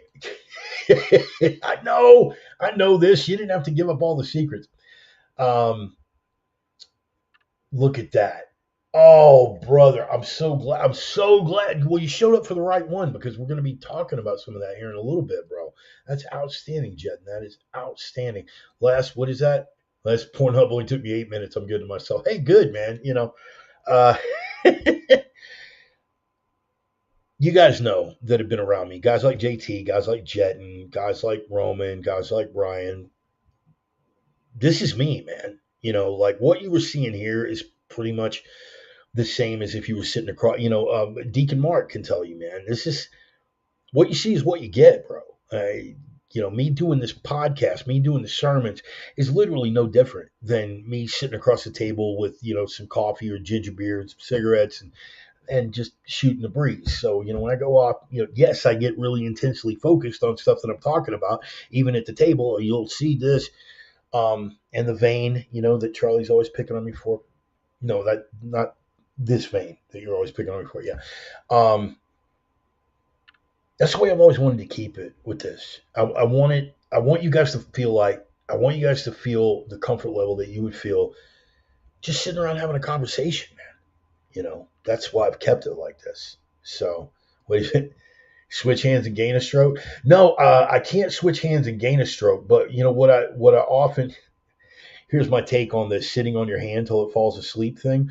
Everybody's like, "Oh man, yeah, you sit on your hand till it falls asleep, so you feel like you're cheating." And I'm like, "No, I'd sit on my hand until it falls asleep, so it feels like necrophilia." Okay, that was a joke. I probably would have let go at the table too. Anyway, damn it, I let y'all get me distracted again. No more commentary. Instead of spending an hour on Pornhub, go listen to that interview. And I have a link here as well. If you don't feel like, if you're more of a reader than a listener and you'd rather just knock out the reading very, very quickly, I want you to write this down. This is the full text of the interview. Guys, everybody here has known about the shadow banning thing. Everybody here has known about the deliberate suppression. I mean, the whole time they screamed, conspiracy theory at us and tinfoil hat at us. I mean, people, they even knew, but they're required. They're team players. They've got to carry the party line, and they're definitely members of the party. They knew that conservative opinions were being suppressed. They knew that anything anti-regime was being suppressed. They knew it, right? We knew it as well. Then the Twitter files came out. Elon gave all that stuff to Matt Taibbi after he took over Twitter, and it was blown wide the hell open. And even then, like I'm always telling you, what do I say? Watch this, not that. Watch C-SPAN, not CNN or even Fox. I watched, and I was on a job site when those hearings were going on, and I watched every night when I got home. I would watch the hearings in their entirety. Yeah. So I knew what was really said, and I knew what really got exposed. And then I would listen to CNN and NPR the next day, and it was like they it wasn't that they were on a different planet. It's because they're shills. It's because they're liars. They're propaganda officers. That's what they do. But beyond that, what Benz goes into in that interview is how literally it was structured like this from the very beginning, and that we allowed them to sow the seeds for our own censorship in the interest of freedom. And the reason we supported it was a righteous reason. This is how deception weaves its evil web. These were all propaganda techniques and propaganda methods and influence operations and psyops that were put together during the Cold War. And the power structure, right, which once upon a time was based in some pretty righteous causes, working for the future of the West before it got compromised. They were able to use these mechanisms to great effect, particularly during the Cold War. And Cold War, baby, that's my wheelhouse, right? They were able to take down the Soviet Communist Empire through these control methods, through influence, through propaganda, through spreading ideas, through spreading truth. What have you always heard me say? Fundamentally, people are suckers for what? Suckers for the truth. And they used it to great end. All the way up, and it was effective, and it rolled on through. And after the fall of the Soviet Union, they continued to use this for regime change in other countries. The color revolutions in the former common bloc countries, that was all CIA and influence operations and psyops, right? Who remembers the Arab Spring? A few of you out there remember the Arab Spring, right? What they found out with the Arab Spring was that it had changed. Even social media was in their pocket at the time, and they were able to overthrow several regimes hostile to supposed U.S. interests. But after that, cat's out of the bag, and suddenly the people were able to use these same tools to push their own ideas. At that point, democracy, quote unquote, I won't even say democracy because we know that the U.S. is a constitutional republic. We know that democracy is mob rule. It's two sheep and a wolf voting over what's for dinner. Freedom and individual liberty, the sovereignty of the individual, and freedom as understood by the West became the enemy because people were able to stand up and say the regime no longer represents our interest. And they couldn't be immediately shut down. Once upon a time, it was easy. You had three major television networks: ABC, CBS, NBC. If you controlled those and the few newspapers that were out there, you had control. Didn't have to be a government censorship of any kind. It's a commercial interest. That's it. Tech is no different. Social media is no different. Another reason to thank God for Elon Musk. And believe me, if Elon Musk does turn out to be the Antichrist, and I fully realize that people can make a case for that, nobody's going to feel dumber than me, right? But I'll own it. All the other platforms have been seized by the regime. When you find out the real origins of Google and how neck and neck they are with the United States intelligence community, it'll blow your mind. I was already aware of 90% of it, and there were still some mind-blowing facts in that interview, right? We're talking about an intelligence community that's run by the likes of John Brennan. You guys familiar with John Brennan? Yeah, you've seen him. He was the guy saying that the U.S. doesn't spy on his own citizens. Him and Clapper, James Clapper for the FBI, right? They still have their security clearances, both of them. Brennan and Clapper still have their security clearances. Brennan, and I say this without a shred of hyperbole, is a communist. I know a lot of, oh, here we go with that McCarthy stuff again. First of all, McCarthy was right. I know it's real easy to hammer him now, but if you look into the actual record, ODP, if you're down with ODP, then you know me. McCarthy was right. But Brennan is actual communist. His entire political background he has spent supporting communist and socialist candidates. How he was able to get a security clearance is not a mystery at all when you have a regime that has been compromised and no longer presents Western interests. So when you go into this, you will realize we are the enemy. Now, for my people of faith, how does that affect us as Christians? What have I always said was the spiritual anchor of the West? And I don't want to hear Judeo anything. I don't want to hear it. Just miss me with that completely. Miss me with that. I'm not even going to pull up the Talmud. I'm not even going to pull up Getting 57. I'm not even going to pull up the Sanhedrin. Miss me with that Judeo anything. Christianity and Catholicism are the spiritual root of the West. The Catholic Church, apologies in advance to all my Catholic friends, because I understand that your faith is true and your faith is devout. Your Pope is a demon. Your Pope is a demon and your church has been co-opted. I grieve for that. That is no reflection on you as a Catholic man of faith. You are my brother in Christ. I will never play into the infighting between, Catholics and Protestants when it comes to that being used as a misdirection. I won't play into it. Catholicism and Christianity are the spiritual roots of the West. Why do you think that those are the only ones who are allowed to be criticized with impunity? I can be banned from certain social media platforms just for saying what I said a couple of minutes ago about that. Miss me with that Judeo bullshit.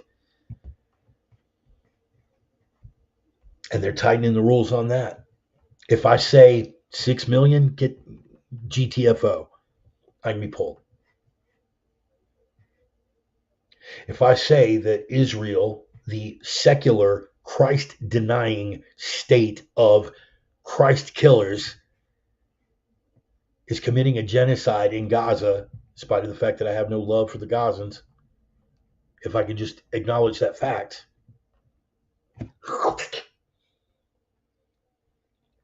So does it not stand to reason that if the spiritual anchor of the West is in the crosshairs, who would seek to pull that trigger besides people who have the undoing of the West as their primary motivation? Who else would gain from that? Atheists can take their jabs. It's not a big deal. They don't represent any threat. Satanists, clown shoe, get out of here. But we're in a battle. We're in a battle now, a spiritual battle as well as a political and physical battle for the soul of the West.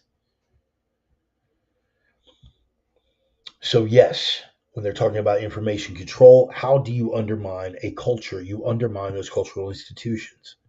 If you were trying to undermine Western civilization, what do you remove? You remove the spiritual underpinnings and the cultural underpinnings. The nuclear family. Nuclear family isn't just down-talked or ridiculed. It is actively derided and acted against. The Christian faith. I don't mind a Rob Mungle taking his easy jabs. I certainly don't mind a Ryan Jenkins asking me questions to keep me honest. Right? Which reminds me, I need to touch on something before we move on to the next one.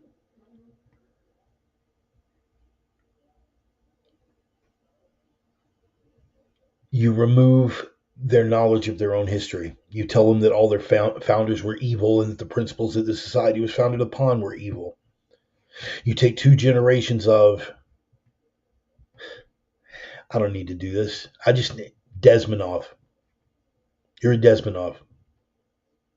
Yuri Desmonov. He talked about the Soviet model. Just listen to that and watch what's going on right now. Again, I'm very careful about my choice of words. Are we being persecuted? Not yet. Not yet. Right now, we're targeted. If we don't act against being targeted, it will get to the point of persecution. That's in our own scriptures. A lot of us are going to be martyred. Bill, I know you're still here. We had this. Bill and I have had this conversation. People have this thing about dying for the kingdom, and they have this thing of we're going out swords in hand, slashing demons and everything. No, man, no. If you really look at the scriptures, a whole hell of a lot of us get to stand there with our throats getting cut and the camera's rolling. And the last word that escapes our lips has got to be Christ. Last word that escapes our lips has got to be praise God. I confess Christ. That's the fate for a lot of us. I don't have any illusions about that myself. As much as I say prep for the fight, and as much as you will by God know you've been in a fight, I know that ultimately it might not be that at all for me. Stand there, speak Christ's name, and get your throat cut. Next. They will continue to restrict the communications. Now, that's on the spiritual level. You want to talk about on the physical level? Let me refer you to this since Steve brought it up. Ham radio operators in Maine air a grievance. Leave our hobby alone. Now, you guys, I have gone on at length, and you guys can talk to Jetton about what a necessity ham radio communication is, particularly in emergencies, particularly in disasters, particularly when other networks of communication have gone down or have been pulled down. When a storm knocks out cell towers, it's ham radio people that communicate, that get the information in, get the information out. When it's a technical failure and a cell network goes down on its own, it's the ham guys that save the day. We should love ham guys, shouldn't we? See, here's the problem with being able to speak the truth. I'm going to refer you to an anecdote. One of my dearest friends that ever walked the face of the earth, may rest in peace, Papa Bear. Papa Bear was special operations. And he worked with some covert things in Central America in the 1980s. I'll leave it at that. And he told me something about that really, really struck me. I mean, it was no surprise because, like, I was aware of the way things worked on that. Again, being a Cold War kid and a history buff and all those other things. But he said, in El Salvador in particular, he said, to a lesser degree in Nicaragua, right? To a lesser degree in Nicaragua, but particularly in El Salvador. And we were the ones back in those death squads. Every 12-year-old kid was running around with an M16 or an AK-47. And it was no big deal. But if they found a radio transmitter in your house, they would drag you into the street, kill your entire family brutally in full view of everyone, and burn your house down. That is how powerful information control is. That is to refer to the bullet point, the importance of communication.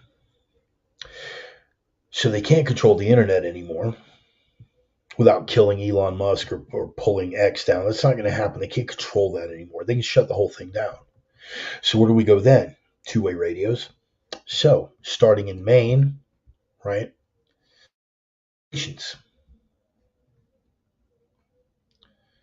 Forbidding certain lengths of antenna, forbidding certain transmitter towers. The FCC has been looking into things, saying, "Man, those transmitters are way too powerful. We got to dial that back." Oh man, yeah, we can't have them on this bandwidth and that bandwidth. And Jetten could tell you, Jetten could tell you a lot more about that.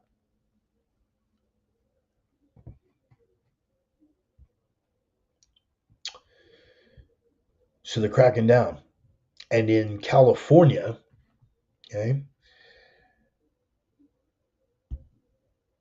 they are being told by the state, while we understand and appreciate all of the services you have provided in the past, and then it goes on and goes on and goes on, but it basically says that you guys are no longer needed. So we're gonna need you to pull your repeaters down from several of the hilltops on any of the state land that we've allowed repeaters on. We're going to need you to pull that down on your own volition. And if you decide not to pull it down, state of California is going to pull it down for you. And the ones that are like, oh man, we can't live without that. No, we're willing to pay the rent. They jack the rent on those tiny little blocks where the repeaters are held up to an astronomical sum.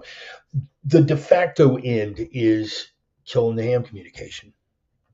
Remember Central America, if they go in, they find a radio transmitter in your house, they drag you out, they kill your whole family. These are things worth looking into. These are things worth addressing.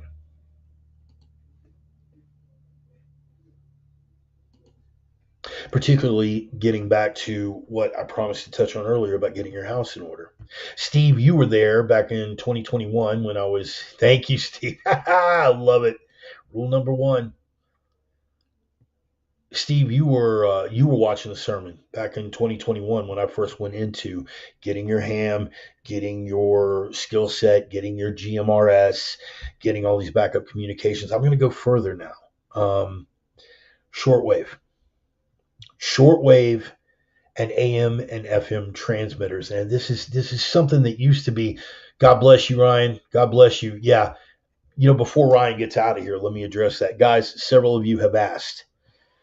Ryan's brother Kevin was injured in a motorcycle accident. Okay, I'm totally phrasing that wrong. A drunk bitch ran a stop sign and hit Kevin and Kevin's wife on a motorcycle. Kevin and his wife were on a motorcycle. Drunk bitch ran a stop sign, smashed into the bike, broke his wife's arm, left him with internal bleeding that they could not find the source of. He was in some dire straits, and then had the audacity to get out of the car and blame him for the accident. Want to play guess the ethnicity? Don't think it's going to be necessary, is it? We know what happened here, don't we? She was charged with vehicular assault. I'm not concerned about that. What I'm concerned about is Kevin's health. We had some good news earlier in the week. He was up. He was moving around again. Everything seemed like it was on the up. And then that got sidetracked. And now he is back in the hospital. He is bleeding again. They've got him intubated. Charlie can give you better specifics than I could about exactly what's going on, because not because I'm trying to sell it short, but because I just don't have the right terms. But they got a tube in him. They're trying to find the source of the bleeding. If they don't find that by 4 or 5 o'clock in the morning, they're going to cut him open. They're going to go into it again. So all of my prayer warriors out there that sent him up last week, I need you to send them up this week again, please. Keep Kevin in your prayers, man. I've known Kevin for a long time. Kevin and I are not as close as Ryan and I, but we're close. And we go back a long way. He did not deserve to have this happen. Right? So, if I could get you guys to take a minute to pray for Kevin and his wife. And I will keep you guys posted as best I can with regard to that. You know what? In fact, I'm going to close with that. I had two more things but it's like, nah, we can cover that next week. Next week we're going to cover the Opium Wars and getting your house in order. Okay, we'll cover that next week. But I think that's an appropriate thing to go out on. Definitely, I planned on closing with that, and so we're going to close with that. So if you guys could join me, um, and we'll close with a prayer, but directed more so. And so if you guys could just bow your heads with me. Lord God, we give you thanks. Lord God, we give you thanks for every gift with which we are blessed. But we understand that we don't get the blessings without the hardships, and sometimes those hardships come out of nowhere. Sometimes it is the product of our own doing or not doing, our sins of omission, our sins of commission.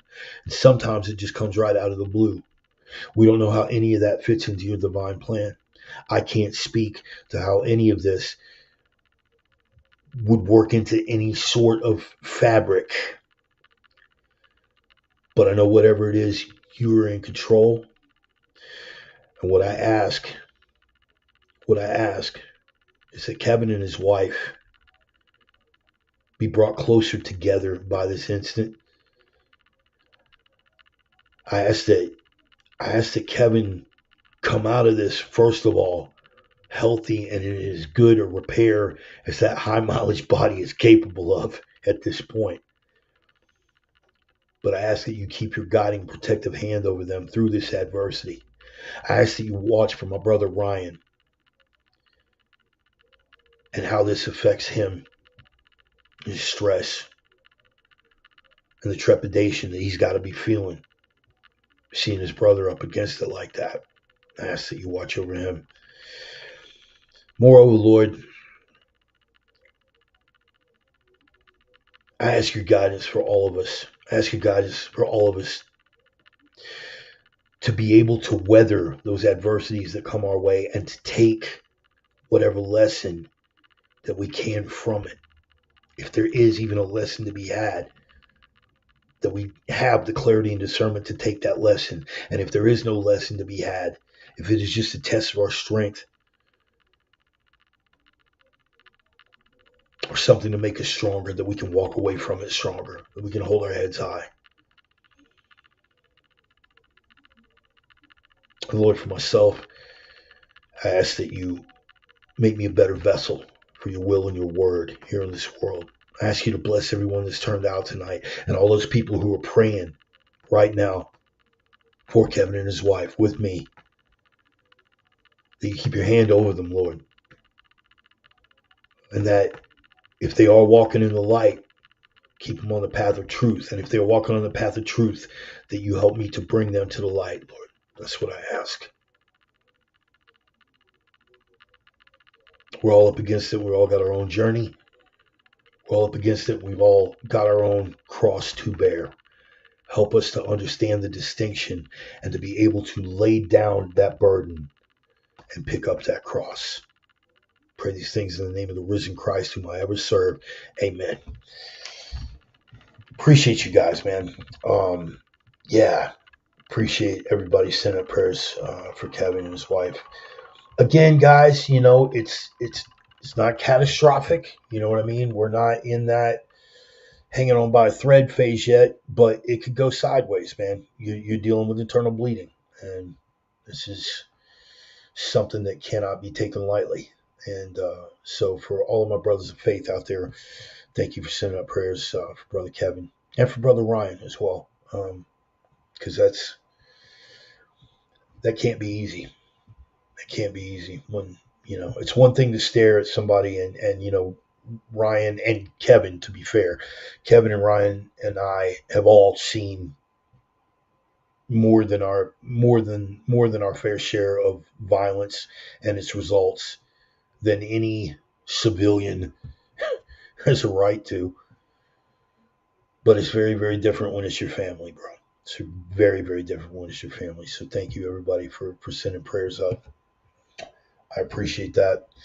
You know what? I may come back and do a short one tomorrow, both for Memorial Day.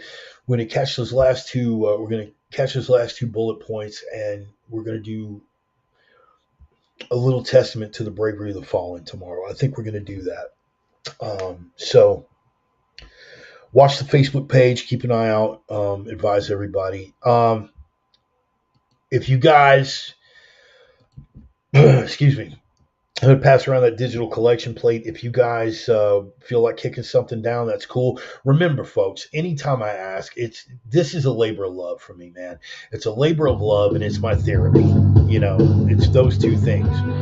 So don't ever feel obligated. But if you feel like kicking down, I'm passing around a digital collection plate. I'm on Cash App, I'm on Venmo, I'm on PayPal, Facebook Pay, all that good stuff. But I am working right now, so I'm not coming hat in hand. I mean, I'm doing okay. But if you want to kick something down, sure, man, it would very much be appreciated. Now, maybe you can't because, again, we're still reluctantly in a Biden economy for another few months. Hopefully that will dissipate. But if you can't get down, I get it. I get that too. Here's what you can do for me, though. If you dig what I'm laying down in the sermon, share it with your friends. Share it on your own social media. Spread that word, man. Spread the gospel. For my sinner sisters, my reverence rangers, my prophets of doom out there, let these people know, man. It's like, hey, man, there's a fat, toothless cripple that gets on every week, does a couple hours of ranting and raving. I think you would dig I think you would pick up what he's putting down. Little crane operator with some opinions, man. Nothing more, nothing less. So spread the word, brother. Spread the word for that. And just kind of repost it. Send them the link, man. Send them my way. Maybe we'll find some like minds and some kindred spirits. But here's what you can do. Not for me, maybe for me, but also for yourself. My brother, the mighty Stone, talking about living the three, baby. Living the three. What do you mean live the three? The three prime directives, man. The three prime directives. In a world full of noise, you got to be the signal. Try to bury you in that noise, man, to make you think there's nothing but the noise. You've got to be the signal that punches through that noise. You have got to be the light in a world that will try to bury you with the darkness. And they will try to bury you with that darkness. They'll try to demoralize you, dehumanize you, emasculate you with that darkness. You have got to be the light. You have got to be the man that carries the light, which leads me to the third rule, the iron rule. You have got to be strength in a world full of weakness. I don't mean just this kind of strength. It's got to come from here, sometimes even from here. Because without that strength, none of the rest of it matters. If you don't have strength, you're not going to have the tenacity and the power to punch that signal through the noise. If you don't have strength, you're not going to have what it takes to carry that light through the darkness. You're not going to have the endurance to keep carrying that light through the darkness. Strength above all, man. Strength above all. That is the iron rule, the prime directive. And when you pray, strength, clarity, and discernment. That's what's going to get us through the day. Hopefully I'll see you guys tomorrow, man. We'll touch on some more of this stuff. Just know that I love you all. Appreciate y'all being here. God bless each and every one of you. Take care of yourselves. Take care of each other. Prayers up for Kevin. We'll see you here tomorrow night. Love you guys, man. Thank you so much. God bless you, man. Peace. Tomorrow night.